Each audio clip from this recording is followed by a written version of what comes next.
Nabi Yusuf di penjara dulu baru jadi pejabat. Pejabat kita jadi pejabat dulu. Kau yang bilang ya, kau yang bilang. Apakah sepenuhnya salah pejabat? Bukan, salah sampean sedulur-sedulur.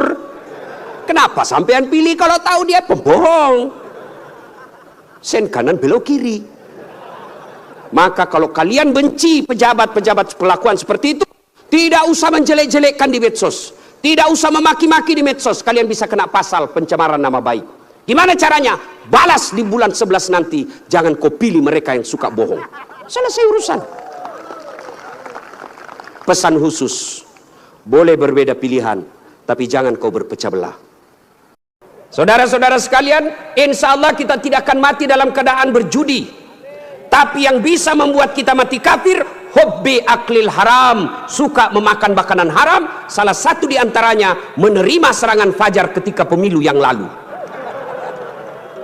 Kau tepuk tangan baru kau semua pelakunya. Hei, saya mau tanya, Dek, kalau kau terima serangan fajar 300.000, kaya ndak? Kaya tidak? Ibu-ibu, kalau menolak serangan fajar miskin tidak? Miskin tidak? Tapi yang pasti bulan 11 kalau kau terima serangan fajar, itu maknanya kau hancurkan Provinsi Riau yang ditegakkan dan dibangun oleh para ulama.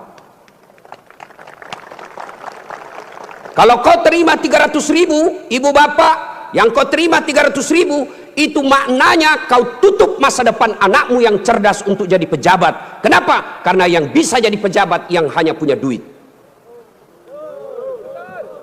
Mampu menolak serangan fajar? Mampu? Baru 100 orang. Bisa? Bisa? Ya Allah, dengarlah janji hambamu. Kalau bulan 11 dia terima serangan fajar, buat hidupnya sengsara dunia akhirat. Bos, anak muda, kalau korupsi 70 miliar masuk neraka, rasa-rasanya di dunia dia nikmati. 75 miliar bisa nikmati keliling-keliling dunia. Tapi kalau 300.000 masuk neraka, itu namanya beleng-beleng. Wa qala idzan bismillahirrahmanirrahim. Innallaha wa malaikatahu yusalluna 'alan nabi. Ya ayyuhalladzina amanu sallu 'alaihi wa sallimu taslima. Sesungguhnya Allah dan para malaikatnya berselawat kepada Rasulullah Muhammad sallallahu alaihi wasallam. Maka wahai orang-orang yang beriman, berselawatlah kalian kepada Rasulullah dengan sebaik-baik salawat. Sadaqallahul azim, maha benar Allah dengan segala firman-Nya.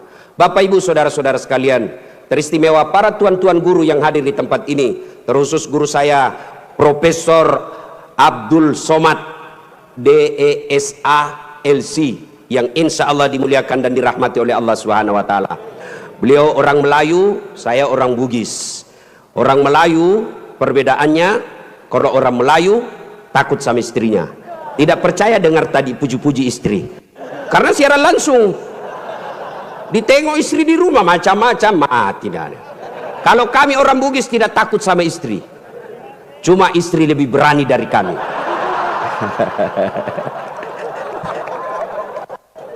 Kita serius dulu, ini kumpul keluarga ya.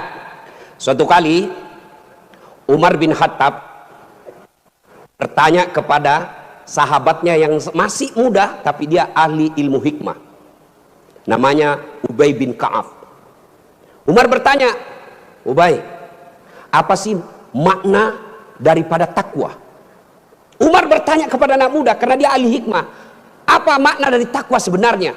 Lalu Ubay bin Ka'ab balik bertanya kepada Umar, Umar, pernahkah kamu berjalan bersama Rasulullah? Pernah? Melewati jalan-jalan yang tebing? Ya. Apakah ketika Nabi menemui jalan yang banyak tebing, cadas, banyak batu-batu runcing, apakah Nabi mundur ke belakang? Kata Umar, tidak. Terus saya melihat Nabi melincingkan tangannya lengan. Lalu kata Umar bin Khattab, Nabi mengambil gamisnya naik ke atas, kurang lebih seperti ini. Lalu kemudian Nabi berjalan dengan berhati-hati. Jalan lagi. Lalu kata Ubay bin Ka'ab, itulah takwa, kehati-hatian. Apa hubungannya? Satu, kalau kau mau punya rumah tangga yang baik, adik-adik sekalian, hati-hati milih calon istri. Jangan kau pilih karena dia cantik, karena kau akan menderita bayar ongkos kecantikannya.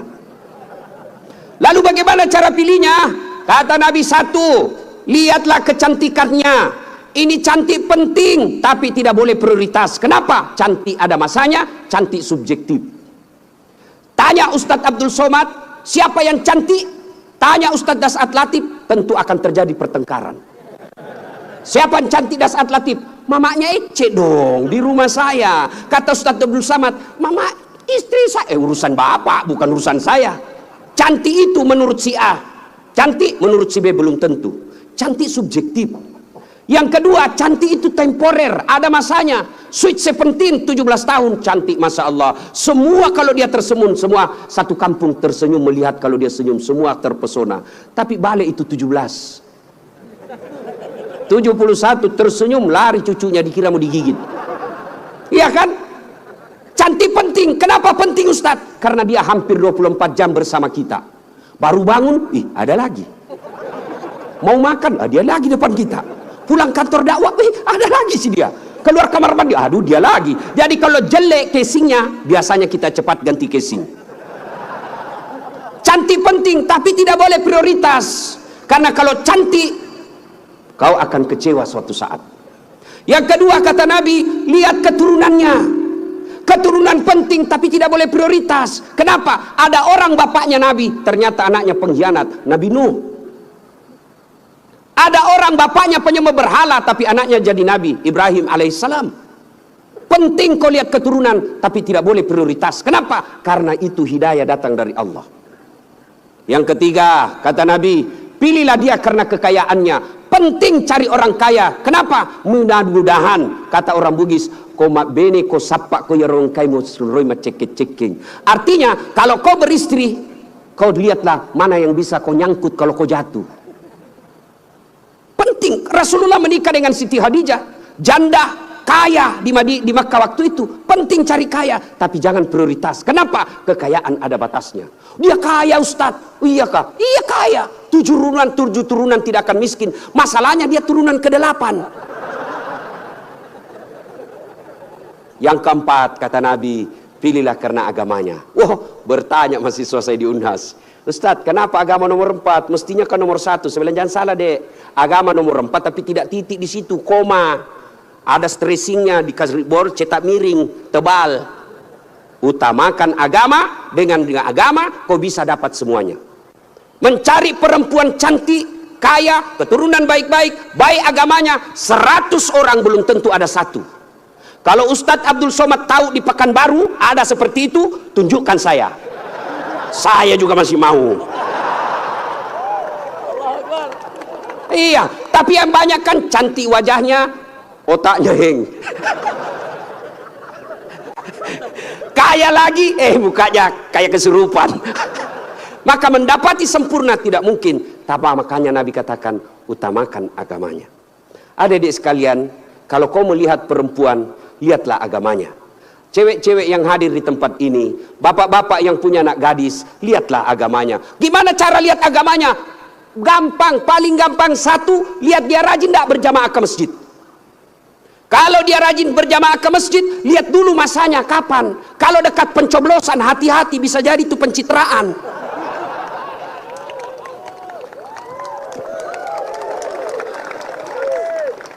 Ada juga di Pekanbaru begitu?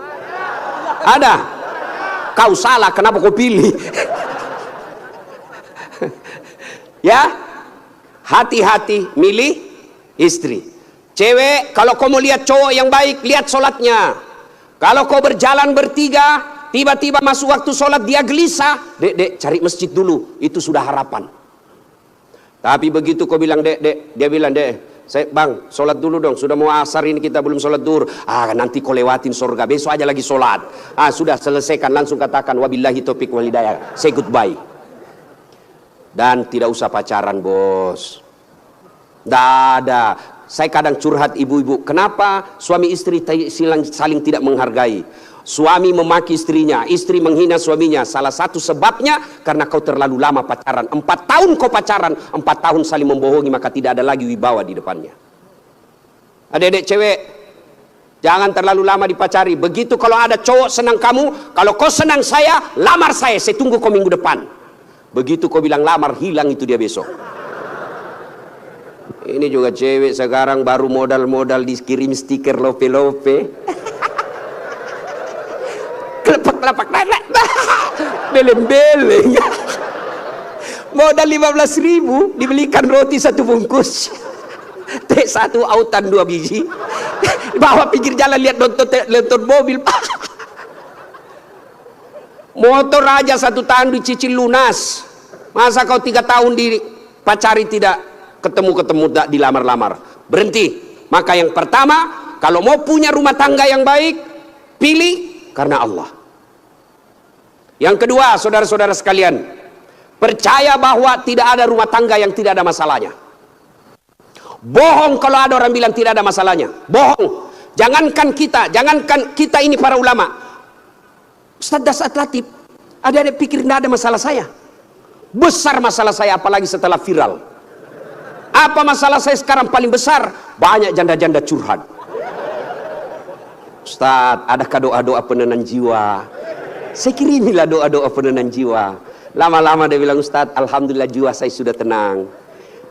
Maukah Ustaz menjadi imam dalam hidupku? Saya bilang, mohon maaf Bu, saya bukan imam, saya penceramah. Ustaz Abdul Somad, Bapak pikir tidak ada masalah? Banyak masalahnya. Mau kawin lagi takut sama istrinya. Ini semua ini muka-muka penuh masalah ini. Ini tadi ini PJ. Bapak pikir tidak ada masalahnya. Sudah jadi PJ, apa masalahnya? Mau jadi gubernur, mau jadi wakil gubernur. Semua orang punya masalah. Coba lihat Pak, dalam hidup ini, jangankan pajak jabatan, dalam rumah tangga, coba lihat. Waktu kita sarjana, apa masalah kita? Mau kerja, sudah kerja selesai masalahnya? Enggak. Mau jadi kepala bagian, sudah jadi kepala bagian selesai masalahnya? Enggak. Mau jadi kepala dinas, sudah kepala dinas selesai masalahnya? Mau jadi sekda, sudah jadi sekda selesai masalahnya? Mau jadi gubernur, sudah jadi gubernur selesai masalahnya? Enggak. Mau 2 periode, sudah 2 periode selesai masalahnya? Ditangkap KPK. Enggak ada orang tidak ada masalahnya Pak. Semua orang punya masalah, iya kan? Maka percaya semua orang punya masalah. Adik-adik, kalau istrimu cantik kau kira bukan masalah? Istri cantik digoda orang, masalah. Apalagi kalau jelek suaminya, lebih masalah lagi. Berarti bagus kalau jelek istri jelek dihina orang, masalah. Apa masalahnya? Kita lagi yang malu jalan sama dia. Jalan aja, duluan aja Dek, nanti kita ketemu di gedung. Sampai di gedung, mana kau bang? Anda jadi Dek, saya mencret. Istri cantik masalah, tidak ada istri juga masalah. Jangankan kalian, kurang apa mulianya Rasulullah, kurang apa cintanya Allah kepada Rasulullah, sampai Rasulullah dijelaskan, andai bukan karena engkau Muhammad, saya tidak ciptakan dunia dan isinya, karena cintanya Allah kepada Nabi. Apakah tidak ada masalahnya? Allah Karim, belum lahir sudah ada masalahnya. Apa? Yatim, bapak sudah wafat. Lahir, baru beberapa hari diambil sama ibu susunya 4 tahun. Kembali ke ibunya 6 tahun sudah wafat. 2 tahun saja bersama ibunya. Ambil sama kakeknya, wafat lagi kakeknya. Ambil pamannya, wafat lagi pamannya. Besar jadi nabi 40 tahun. Setelah jadi nabi, selesai masalahnya, diusir dari kampungnya. Siapa yang usir? Pamannya sendiri. Itu nabi, apalagi kalian yang tukang tipu. Mana ada tidak ada masalahnya? Samping kanan saya ini banyak masalahnya juga Pak. Samping kiri saya Abdul bersaudara banyak juga masalahnya Pak. Maka Allah katakan, Das'at, seolah-olah Allah yang berkata, Das'at, Abdul, kalau ada masalahmu mau jadi gubernur,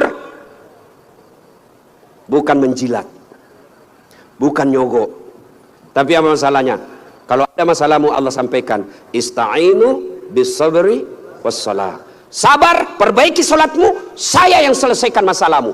Jadi ibu-ibu kalau ada masalah dalam rumah tangga, sabar. Yang kedua, perbaiki sholat. Jangan kau curhat di medsos. Tak kusangka kau begitu. Teganian kau. Emangnya kalau kau curhat di medsos, ada yang netizen yang bangun salat tahajud 8 rakaat untuk doakan kamu? Paling didoakan kamu di status, semoga bahagia ya. Memangnya itu status Tuhan mau baca? Maka begitu ada masalahmu, sabar. Sudah sosialisasi, sudah kampanye, sudah jual tanah, tidak terpilih, sabar.